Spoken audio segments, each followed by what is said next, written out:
Allez, bonjour à tous, c'est Romain pour la main à lapin. Alors aujourd'hui on va vous présenter un dispositif qu'on installe depuis plusieurs années dans les écoles, à savoir l'élevage de truitaines.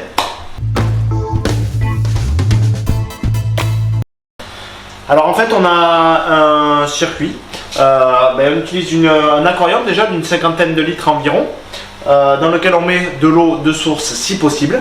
Cette eau elle a tendance à se réchauffer étant donné qu'on est dans une pièce qui elle-même est chauffée. On est obligé de refroidir l'eau. Pour ça on utilise un groupe froid son simple rôle c'est de refroidir l'eau. Donc on rentre une température souvent entre 8 et 12 degrés. Avec une pompe on aspire l'eau de l'aquarium pour l'envoyer dans le groupe froid la refroidit et ensuite l'eau revient dans l'aquarium. Alors le but de notre dispositif c'est d'imiter ce qui se passe dans la nature en période de reproduction de la truite. Donc on va reconstituer tous les éléments naturels. Du coup au fond on va mettre du gravillon.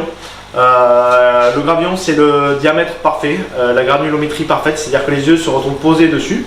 On a essayé avec du sable, mais le sable ça avait tendance à être volatile et à être déplacé par le courant de la pompe. Donc ça fonctionnait très mal. On avait essayé avec des graviers comme dans le milieu naturel, mais les œufs ont la fâcheuse tendance de se mettre dans les interstices entre le gravier. Du coup pour les observer c'était pas l'idéal. Donc on met du gravillon, ça va très bien.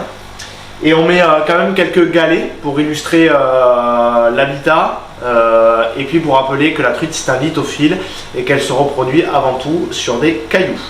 Alors en fait on met la pompe dans un bloc décanteur. Le bloc décanteur il est collé sur la paroi derrière et il a deux rôles. Il a un rôle pour filtrer l'eau, qu'elle ne se salisse pas, et l'autre rôle c'est d'éviter que les truites soient aspirées par la pompe parce qu'il y a des grilles et ça ralentit la force de la pompe. Alors pour complètement saturer l'eau d'oxygène, on utilise un bulleur tout simplement avec un sucre relativement long qui va envoyer des micro-bulles d'air partout dans l'aquarium.